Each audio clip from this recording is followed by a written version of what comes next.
Hello everyone. आज आप लोग सोच रहे होंगे कि ये चैनल पे क्या करने आई हैं। तो आज मैं आप लोगों के साथ अपनी डेली रूटीन शेयर करने के लिए आई हूँ। तो चलिए स्टार्ट करते हैं। हर हाउसवाइफ की तरह मेरा भी वही काम है कि सबसे पहले बच्चों को नाश्ता स्कूल भेजने के बाद घर की सफाई करना, समेटना।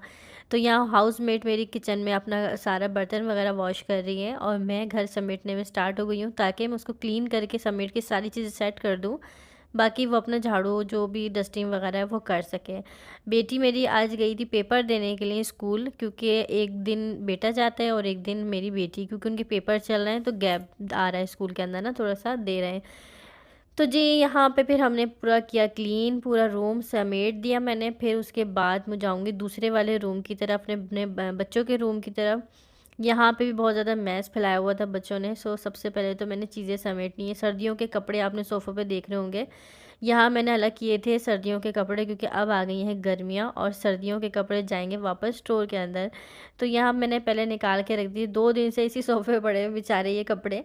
तो आज फाइनली जो है मैं इनको रख दूँगी इनकी जगहों पे। और यहाँ पे मैंने तुगरा निकाला था काफ़ी टाइम से। हमने जब घर शिफ्ट किया तो हमारे पास ये काफ़ी चीज़ें पड़ी हुई थी, मैंने अभी तक लगाई भी नहीं थी। पर्दे वगैरह भी अभी बाकी हैं, तो यहाँ पे मैंने वॉल पे लगा दिया है। अच्छा लग रहा है ना यहाँ पे माशाल्लाह। मैंने फिर उधर नहीं किया, कभी बच्चे ना पैर भी उधर तक उधर करके सो जाते हैं इस वजह से। सो यहाँ पे ये भी क्लीन हो गया। कल मैंने वॉशिंग मशीन लगाई थी तो यहाँ पे कपड़े पड़े हुए थे। चुटकी बजा के काम करूँगी, क्योंकि इतना टाइम नहीं है मेरे पास। मेरी चुटकी जादू में काम हो जाता है देखा सो यहाँ पे मैंने चुटकी बजाई। अब इनको करूँगी अलमारी में शिफ्ट। बच्चों की अलमारी में बच्चों के कपड़े जाएंगे। और यहाँ पे हमारा रूम हो चुका है क्लीन। मेरी जो हाउसमेट है वो सारे झाड़ू अपना डस्टिंग वगैरह करके जा चुकी है। अब बारी आती है सोहा को लंच देने की। उसने कहा मम्मा मुझे एक पराठा बना दे कड़क सा, और मुझे मीठा अंडा बना दे। मेरी बेटी को बड़ा पसंद है मीठा अंडा। सो वो मेरे पास ही खड़ी रही और अपनी जो है ना बस कहानियाँ मुझे सुनाती रही कि मम्मा ये मम्मा वो, मतलब कॉपी में मुझे काम मिला है, ये हो गया, मेरी बुक मिस हो गई। बस बच्चों की कहानियाँ हम दोनों की माँ बेटियाँ की चलती रहती है। मेरी बेटी को ना कड़क पराठा बड़ा पसंद है। कहते मम्मा बाज़ार वाला पराठा बना के देना है आपने मुझे, जैसे बाज़ार में मिलता है। कभी मैं नरम पराठा बना देती हूँ ना तो मुझे कहती है कि मम्मा बहुत ही बुरा पराठा बनाया, मैं नहीं खा रही उसको कड़क पराठा चाहिए होता है। सो यहाँ पे मैं उसके लिए बनाऊँगी बल वाला लच्छेदार कड़क पराठा, और उसके साथ बनेगा मीठा अंडा। अच्छा, आप लोग मुझे कॉमेंट करके बताएं ना कि आप लोगों को बचपन में अपनी माँ से क्या फरमाइशें करते थे।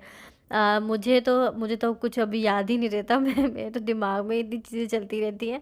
अच्छा, ये सब करने के बाद फिर मैं हो गई फ्री, और मेरे पास आज एक ही ऑर्डर था, क्योंकि रमज़ान है। रमज़ान में बहुत कम ऑर्डर होते हैं, कभी ऐसा होता है कि 2-2 3-3 आ जाते हैं।